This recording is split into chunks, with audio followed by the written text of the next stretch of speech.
Hello बच्चों, आज हम लोग पढ़ेंगे प्रॉपर्टीज ऑफ डिफिनिट इंटीग्रल्स। ठीक है, तो डिफिनिट इंटीग्रल्स के अंदर देखो कौन कौन सी प्रॉपर्टीज होती है। उस प्रॉपर्टी को हम लोग क्या करेंगे, डिस्कस भी करेंगे। चलिए, फर्स्ट प्रॉपर्टी हमारे पास होती है क्या, अगर मान लो कि आपके पास कोई इंटीग्रेशन है, ठीक है, और उसकी लोअर लिमिट ए है और अपर लिमिट भी बच्चे लोग ए ही है, मतलब लोअर लिमिट है और अपर लिमिट है, तो उस इंटीग्रेशन की वैल्यू आप चुपचाप 0 लिख दो बस, और कुछ नहीं लिखनी है। क्योंकि आप इंटीग्रेशन चाहे जो भी कर लो इसका, आप एक बार अपर लिमिट पुट करोगे, जहां जहां एक से वहां पर ए रखोगे। जैसे सपोज करो इसकी इंटीग्रेशन आपने ये निकाल दी सपोज, और होता क्या बच्चे लोग, एक बार अपर लिमिट पुट करते हैं एक्स के जगह पे जहां जहां एक्स होगा, और एक बार लोअर लिमिट रखोगे, तो देखो तो दोनों की वैल्यू तो सेम ही है ना, वैल्यू तो 0 आनी ही है। तो इसलिए याद रखना, आपके पास अगर दोनों की लिमिट अगर सेम है तो उस इंटीग्रेशन की वैल्यू बिना हमें सॉल्व किए हुए हमें पता है कि उसकी वैल्यू 0 ही होगी। चलो सेकेंड प्रॉपर्टी देखो क्या होगी। अगर सपोज करो आपके पास कोई एक इंटीग्रेशन है और उसकी लोअर लिमिट a है और अपर लिमिट b है, तो देखो अगर आपको क्या करना है, अगर आप चाहो तो दोनों के जो भी यहाँ पर लिमिट लिखा हुआ आप इसको चाहो तो एक्सचेंज भी कर सकते हो। जैसे मान लो कि मुझे रिक्वायरमेंट से b नीचे चाहिए और a ऊपर चाहिए, ठीक है, तो करना कुछ नहीं, आप लिख दो, बस करना आपको यहाँ पर है, बस यहाँ पे माइनस लगा दीजिए, बस ये दोनों आपस में इक्वल हो गए बच्चे लोग, ये दोनों आपस में इक्वल है। कहोगे कैसे इक्वल है, देखिए सपोज कि मैंने इसका इंटीग्रेशन अगर निकाल दिया, सपोज मान लो इसका इंटीग्रेशन fx ही निकला, अपर लिमिट b है, लोअर लिमिट a है, और आप इसका जब वैल्यू पुट करोगे तो अपर लिमिट की जगह पर पुट करोगे ना, यानी x की जगह पर पुट करोगे b माइनस x की जगह पर फिर a रखोगे। अगर आप इसमें से अगर माइनस कॉमन ले लोगे बच्चे लोग, तो क्या हो जाएगा, F A minus F B, और आप जब इसको सॉल्व करोगे तो इसकी भी तो इंटीग्रेशन यही निकल के आएगी। आप अपर लिमिट पुट करोगे तो कितना रखोगे, एक्स की जगह पर ए, वाई की जगह पर, मतलब ये दोनों तो सेम ही हो जाएगा ना, मतलब ये वैल्यू इसी के इक्वल आएगी, ये वाली होगी। लेकिन इसकी वैल्यू में ये माइनस है, तो आपको क्या करना पड़ेगा, बस आगे माइनस से मल्टीप्लाई कर दोगे तो ये दोनों सेम हो जाएगा। तो इसका मतलब ये है बच्चे लोग कि अगर आपके पास ऐसी कोई भी इंटीग्रेशन है, अगर आपको लिमिट सिर्फ एक्सचेंज करना तो लिमिट एक्सचेंज कर दो, और आगे आपको बस क्या करना है, उसमें माइनस से मल्टीप्लाई कर देना बस। चलिए नेक्स्ट देखते हैं, प्रॉपर्टीज नंबर थर्ड। देखिए इसकी थर्ड प्रॉपर्टी क्या होती है। अगर सपोज कि मेरे पास कोई इंटीग्रेशन है जिसमें लोअर लिमिट a है और अपर लिमिट b है, तो देखो बच्चे लोग इसको हम लोग इतना भी लिख सकते हैं, यहाँ पर अभी भी लिमिट यही है और यहाँ पर फंक्शन चेंज हो गया, y के टर्म में आ चुका है, सॉरी फंक्शन वही है, बस x जो है वो y के टर्म में लिखी हुई है, और सेम लिमिट यहाँ पर भी सेम है, और जो फंक्शन है ना, फंक्शन सेम है, बस वो t के टर्म में लिखी गई है। तो क्या फर्क पड़ता है, ये तीनों तो आपस में सेम ही होगा, चाहे x में लिखो, चाहे y में लिखो, चाहे t में लिखो। जैसे मान लो कि sin x है, sin x का आप इंटीग्रेशन करोगे तो cos x आ जाएगा, ठीक है, यहाँ पर करोगे तो cos y आएगा, यहाँ पर करोगे तो cos t हो जाएगा। तो x y t रहना थोड़ी ना है, x की जगह पर आपको क्या करना है, एक बार upper limits minus lower limits, यानी कि cos b minus cos a लिखोगे। सपोज करो इसका इंटीग्रेशन जो भी रहा होगा, आप उसके जगह पर b रखोगे, a रखोगे, तो यहाँ पर भी y थोड़ी ना बचेगा इंटीग्रेशन में, तो आप अपर लिमिट y की जगह पर तो b पुट कर दोगे, x की जगह पर a, यानी अगर फंक्शन सेम रहेगा और वो एक्स वाई के टर्म में रहेगा, टी के टर्म में रहेगा, और लिमिट अगर सेम रहे तो उसकी वैल्यू क्या होगा, उसकी वैल्यू आपस में सेम होगी। जैसे अगर आपको समझ में नहीं आया तो मैं एग्जांपल दे दूं, जैसे मान लो कि आपके पास x dx है और x dy है, लिमिट आपके पास वही 1 to 2 ले लो, तो सॉरी ये तो दोनों वैल्यू तो बच्चे लोग सेम ही आएगी, क्योंकि आप इसका इंटीग्रेशन निकालोगे तो x स्क्वायर बाई 2 लिखोगे, यहां पर भी y स्क्वायर बाई 2। अब अपर 2 पुट करोगे, लोअर 1 पुट करोगे, अपर 2 पुट करोगे, लोअर 1 पुट करोगे, मतलब फाइनल जो आंसर आएगा उसमें तो एक्स वाई थोड़ी ना रहेगा, उसमें तो वैल्यू आप पुट करोगे, 2 का स्क्वायर बटे में 2 माइनस 1 का स्क्वायर बटे में 2, फिर 2 का स्क्वायर बटे में 2 माइनस 1 का स्क्वायर, देख लो ये दोनों आपस में सेम है। तो ऐसे इंटीग्रेशन अगर आपको दिए रहेंगे, सेम फंक्शन x में जो लिखा है वही चीज अगर y में लिखी गई है और लिमिट ऊपर की सेम हो, तो ये सब कुछ आपस में सेम होता है। चलो देखो नेक्स्ट प्रॉपर्टी, प्रॉपर्टी नंबर 4। देखो बच्चे लोग प्रॉपर्टी नंबर 4 में क्या आपके पास है, suppose lower limit a, upper limit b, यहाँ पर एक हमारे पास इंटीग्रेशन है। देखो इसको हम लोग इतना भी लिख सकते हैं, सपोज इसके बीच में कोई नंबर लाइज कर रही है, कोई भी कांस्टेंट मान लो, मान लेते हैं c है वो वैल्यू जो ये दोनों के बीच में है, आप इसको यहाँ एडजस्ट कर लो fx dx, लेकिन इसकी वैल्यू तो अलग आ जाएगी। फिर आप क्या कर लो, इसको कटाने के लिए इसकी जस्ट अपोजिट में आपको लिखना होगा। और सी सी यहां से कैंसिल हो गया, आपको ऊपर में बी चाहिए था तो यहाँ पर बी रख लो और ये लिख लो एफ एक्स डी एक्स। अब ये सबकी इंटीग्रेशन जो वैल्यू निकालोगे सेम है, आप इसकी इंटीग्रेशन निकालो या फिर इसकी निकाल के ऐड करोगे तब भी सेम होगा। अब आप सोच रहे हैं कि नहीं ऐसे कैसे हो सकता है, चलो एग्जांपल आपको हम लेके दिखा रहे हैं। जैसे सपोज करो कि मैंने इसका इंटीग्रेशन निकाला सपोज, और इसका इंटीग्रेशन कितना निकला, मान लो एफ एक्स निकला, ये बी है, यहाँ पर ए है। अपर लिमिट पुट करोगे F B, lower limit put करोगे एफ बी माइनस एफ। आइए दोनों को निकाल के चेक करते हैं क्या इसकी वैल्यू भी सेम ही आएगी। आप इसका इंटीग्रेशन निकालोगे, फंक्शन वही है बच्चे लोग, तो इंटीग्रेशन भी आपके पास वही आने वाला है, सी और ए होगा। यहाँ पर आप क्या पुट करोगे, upper limit minus lower limit plus इसकी इंटीग्रेशन निकालोगे, फंक्शन फिर से वही है, तो आप क्या लिखोगे, अपर लिमिट की जगह पर बी लिखोगे और यहाँ पे सी लिखोगे। तो क्या लिखोगे आप लोग यहाँ पे F B minus F C. और अब थोड़ी ध्यान से देखो आप लोग, आपने जो सी रखा है, एफ सी यहाँ पॉजिटिव है, एफ सी यहाँ पर यहाँ निगेटिव है, तो पॉजिटिव निगेटिव कैंसिल हो गया, एफ बी आपके पास पॉजिटिव है और माइनस एफ है। तो चेक कर लो ये दोनों वैल्यू तो सेम ही है, तो इसका मतलब है कि आप चाहोगे तो इसके बीच में आपके पास अगर कोई कांस्टेंट है तो आप कांस्टेंट ऐड कर सकते हो इंटीग्रेशन में, बशर्ते आपको इसके यहाँ पर इसको मल्टीप्लाई सॉरी इसको बैलेंस करने के लिए आपको इसके जस्ट अपोजिट में भी लिखना पड़ेगा उसको। चलिए ये प्रॉपर्टी नंबर हमारा 4 हो गया कंप्लीट। अब देखते हैं प्रॉपर्टी नंबर 5। देखो हमारे पास 5 प्रॉपर्टी क्या है। प्रॉपर्टी 5 आपके पास होती है, आपके पास कोई इंटीग्रेशन है, लोअर लिमिट ए अपर लिमिट बी। इसको देखो बच्चे लोग आप इतना लिख सकते हो, a plus B minus X. कहोगे मैंने क्या लिख दिया, देखिए मैंने दोनों को ऐड कर दिया, उसमें से मैंने x माइनस कर दिया, बस इसको इतना लिख सकते हैं। ये दोनों आपस में इक्वल है। आप कहोगे कैसे इक्वल है, कैसे मान लिया, तो हम इसको ये प्रूफ कर दे रहे हैं आपके सामने।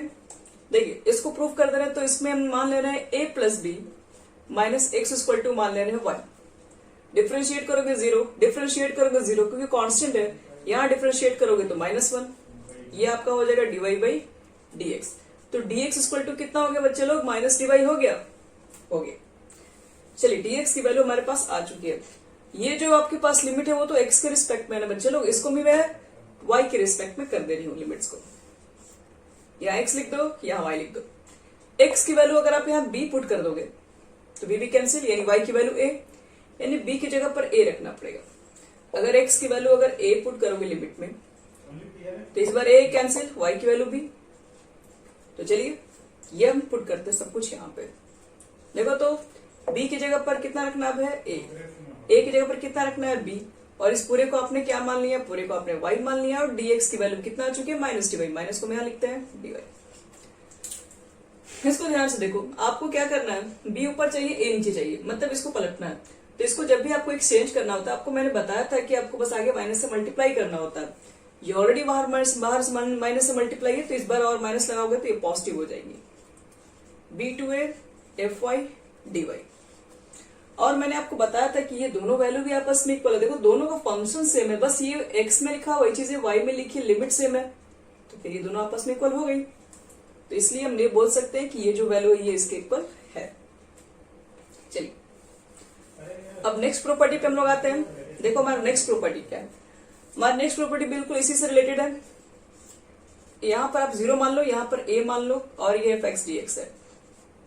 इसको देखो हम इतना लिख सकते हैं, कितना लिख सकते हैं, देखो ये दोनों को फिर से ऐड कर दोगे तो क्या मिलेगा, a ही मिलेगा ना, तो आप सिर्फ यहाँ लिख दो a माइनस एक्स dx। तो ये बिल्कुल सेमी प्रॉपर्टी है, इसको मैं एक्सप्लेन नहीं कर रही हूँ, आप जान रहे हो, इसको y मान लोगे बन जाएगा ये। चलो अब देखते हैं प्रॉपर्टी नंबर 6 हो गया, अब 7 देखते हैं, 7 प्रॉपर्टी की प्रॉपर्टीज नंबर 7। अगर सपोज करो मेरे पास इस बार इंटीग्रेशन में 0 to 2a F x D x, और इसकी देखो वैल्यू कितनी होती है, इसकी वैल्यू को आपको दिखाना है 0 to a F x D x plus 0 to a F 2a minus x के इक्वल होगी। अब ये आपस में इक्वल कैसे है, चलिए इस बात को प्रूव करते हैं कैसे ये आपस में इक्वल हो सकती है। सबसे आपका देखो बच्चे लोग यहाँ पे 2 लिखा हुआ, ध्यान से देखते हैं। सबसे आपका देखो पहला स्टेप क्या होगा, आपको इसको इसके इक्वल प्रूफ करना, ठीक है। तो देखो हम प्रूफ में पहले क्या लिख रहे हैं, देखो तुम इसको इतना लिख सकते हैं 2a से ये 0 है F x D x, 0 2a के बीच में तो a ले ही सकते हैं ना, क्योंकि 0 2 के बीच में a तो पढ़ सकता है। तो हम क्या कर रहे हैं, प्रॉपर्टीज अप्लाई कर रहे हैं। ये प्रॉपर्टी आपको हम ऑलरेडी बता चुके हैं। यहाँ 0 लिखो, यहाँ a लिखो। आप a जो लिखे ये अपने मन से कांस्टेंट लिखे, उसको बैलेंस करने के लिए आप क्या करो, इसके नीचे में लिखो a और इसे जस्ट पढ़ा, ये जो आप ऊपर 2a सेट कर रहे थे। देखो अभी मैंने इसको प्रॉपर्टी नंबर शायद 3 में या 4 में एक्सप्लेन किया हुआ है, ठीक है। आप वहां से इसको अच्छे से देख के क्लियर कर सकते हो। फिर देखो बच्चे लोग, इसके बाद क्या करेंगे, यहां तक करने के बाद आपको अगला स्टेप क्या करना होगा। ये तो आपका ऑलरेडी आ चुका है, ये चीजें चाहिए थी, ये चीजें तो आ चुकी हैं। अगर हम लोग ये चीजों को इसके इक्वल प्रूव कर दें तो हमारा सारा काम हो जाएगा खत्म। अब तो देखो मेरा मेन फंक्शन यही है कि हम इसको जैसा प्रूव कर दें। कैसे करेंगे, मान लीजिए मेरा सिर्फ इस पे काम हो रहा है। x इक्वल टू मान लो बच्चे लोग 2a माइनस वाई मान लो, suppose x equal to 2a minus y. आप इसको क्या कर लो, डिफरेंशिएट कर लो। विथ रिस्पेक्ट टू x करोगे, यहां 1 हो जाएगा, ये 0 हो जाएगा, ये माइनस dy बटे में dx। dx की वैल्यू कितनी, माइनस dy। फिर से ये जो लिमिट है ये तो x के रिस्पेक्ट में है, इसको मुझे y के रिस्पेक्ट में करनी है। देखो कैसे करेंगे, यहाँ x लिख दो, यहाँ y लिख दो। अब x की वैल्यू कितना पुट करोगे, पहले 2a पुट करोगे, x के जगह पर आपको 2a पुट करना है। तो y की वैल्यू कितनी है आपको नोट करनी है। तो x के जगह पर 2a पुट करोगे तो इस y को, रुको मैं ऐसे कर दे रही हूँ, आपको इजी हो जाएगा। ये 2a माइनस x इसको इधर भेजोगे तो y को इधर लाना होगा। तो देख सकते हैं ना, यहाँ पर हम लोग x को मैं यहाँ पे ले गई हूँ, y को यहाँ पर ला दी हूँ, यही चीजें होंगी। अब x की जगह पर 2a रखोगे तो y की तो वैल्यू 0 होगी। और अगर x के जगह पर अगर आप a रखोगे तो y की वैल्यू कितनी हो जाएगी, a होगी। x के जगह पर अगर हम a रखें तो y की वैल्यू भी कितनी होगी, a। ये लिमिट y के टर्म में हो चुका है, मुझे ये इसके इक्वल दिखाना है। तो देखो तो बच्चे लोग क्या लिख सकते हैं, इस a के बदले में a ही आया हुआ है हमारा, 2a के बदले में क्या आया हुआ है, 0 आया हुआ है। f रखो, x की वैल्यू क्या पुट कर सकते हैं आप, x को आपने क्या माना है, 2a माइनस वाई माना है, ठीक है। और क्या होगा यहाँ पे dx, तो dx के बदले में आप माइनस डी वाई, तो माइनस को मैं यहाँ बाहर कर दे रही हूँ, डी वाई। अब एक काम करना है, मुझे ये लिमिट को आपस में एक्सचेंज करना है, ठीक है। क्योंकि जो प्रूफ करना है a ऊपर है, 0 नीचे आपके पास है, इसको यहां लाने के लिए बस मुझे एक्सचेंज करना होगा, बस मुझे माइनस से मल्टीप्लाई करना होगा। माइनस यहाँ ऑलरेडी पहले से है, तो 0 2a लिख दो, यहाँ पे अपोजिट कर दो, ये 2ay dy। अब मुझे एक बात बताओ, क्या ये दोनों इक्वल नहीं हो गया, लिमिट सेम है, फंक्शन में यहां तक की सेम है, बस वो x में ये y में है, तो फिर से वैल्यू भी सेम हो जाएगी। तो दैट्स मीन ये जो वैल्यू ये इसके इक्वल हो गई, तो ये ऑलरेडी इसके इक्वल थी, ये भी इसके इक्वल प्रूफ ही कर दिए। तो इसका मतलब है कि ये जो आपके पास प्रॉपर्टी है उसको इतना लिखा जा सकता है। चलो प्रॉपर्टी नंबर 7 हमारा हो गया कंप्लीट। अब चलो करते हैं प्रॉपर्टीज नंबर 8। देखो प्रॉपर्टीज नंबर 8 क्या हमारे पास है। देखो बच्चों, प्रॉपर्टीज नंबर 8 कहता है कि 0 to 2a आपके पास है fx dx, और इसकी जो वैल्यू होगी वो 0 to a fx dx होती है।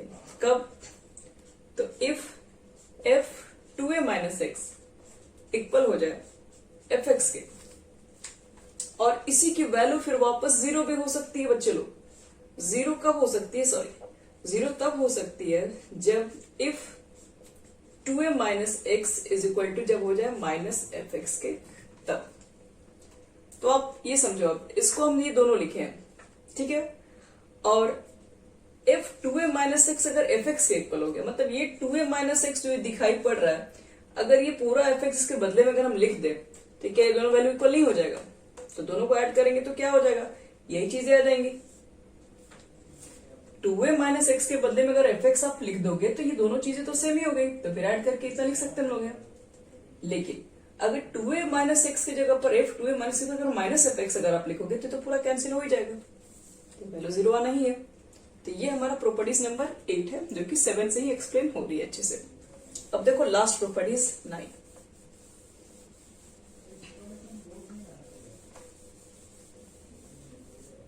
देखो चलो प्रॉपर्टी नंबर 9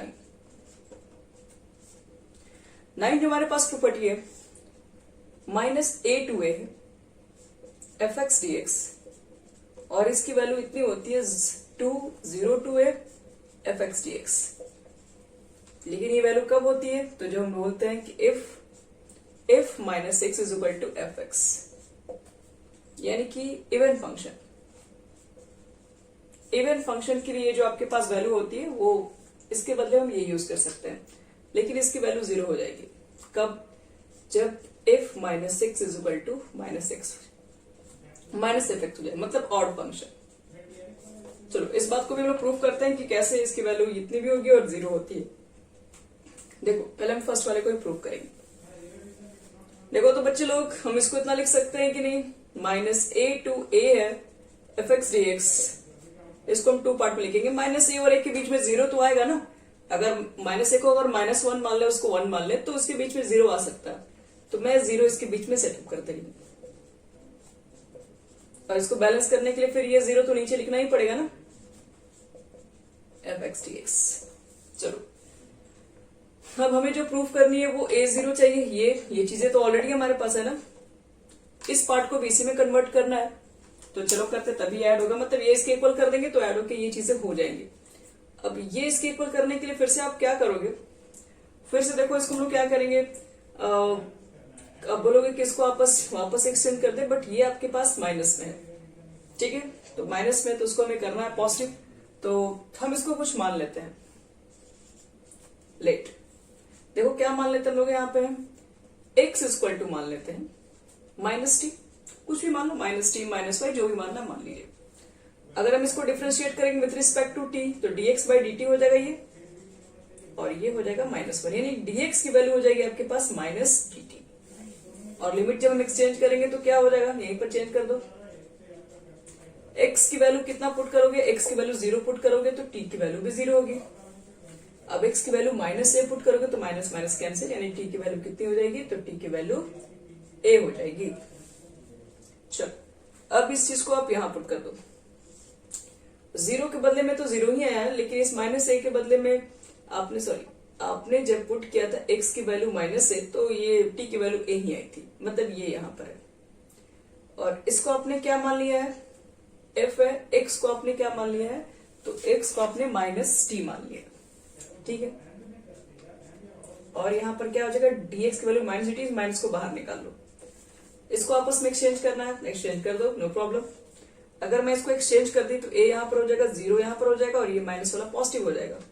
यानी कि हम लोग बोल सकते हैं, एक मिनट, यहां पर -t, ठीक है, f -t dt। अब यहां पर देखो बच्चे लोग कंडीशन लगाओ, यहां पर हमारे पास आ गया, ध्यान समझना। इसके बाद यहां पर हम लोग क्या कंडीशन अप्लाई करेंगे, अभी जो हम लोग जस्ट किए, यहां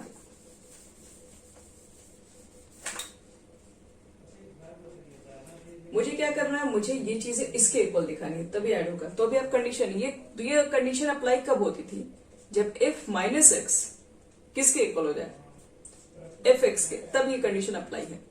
तो देखो, तो अगर एफ एक्स रखे हो तो एफ एक्स, अगर हम t के टर्म में पूछे, अगर f माइनस टी अगर एफ टी के इक्वल हो जाए, तो आपको भी बात समझ में आ रही है, ये f माइनस टी अगर एफ टी के इक्वल हो गया तब तो फिर ये दोनों ऐड हो जाएगा। कहोगे टी के टर्म में तो क्या फर्क पड़ेगा, टी के टर्म में लिखो, फिर तो इसको एक्स के टर्म में लिख ही सकते हैं ना। तो इसलिए एफ माइनस एक्स को जब एफ एक्स लिख सकते हैं, तो एफ माइनस टी को एफ टी भी तो लिखा जा सकता है ना। अगर इसको हम एफ टी अगर लिख दे, ये कंडीशन अप्लाई करके, ये कंडीशन गिवन है, तभी इतना वैल्यू हो सकता है। यानी माइनस टी के बदले में हम एफ टी यूज कर सकते हैं, और एफ टी डी टी लिखो या फिर एफ एक्स डी एक्स लिखो, फंक्शन वही है।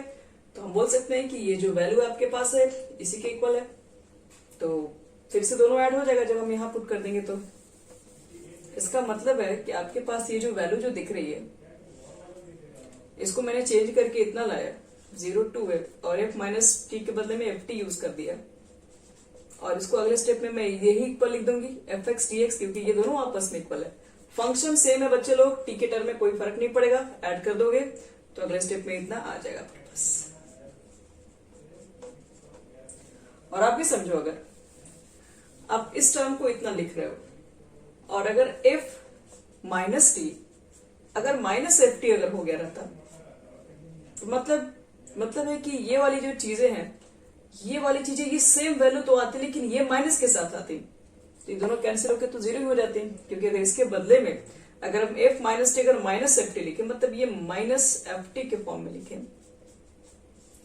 और इसको फिर x के टर्म में अगले स्टेप में लिख देंगे, क्योंकि बताएं कि फंक्शन वही है, आप x लिख सकते हो y भी, कोई फर्क नहीं पड़ेगा यहाँ पे। तो अगर x के टर्म लिखोगे तो यही चीजें तो अब आ गई, लेकिन ये माइनस में एक प्लस में जीरो हो जाएगा, तो इसलिए ये वैल्यू फिर क्या हो जाएगी हम लोग की, जीरो हो सकती है। तो ये था हमारे पास total properties of definite integrals. ठीक है, हम लोग नेक्स्ट क्लास में करेंगे इसके ऊपर क्वेश्चंस ट्राई करेंगे।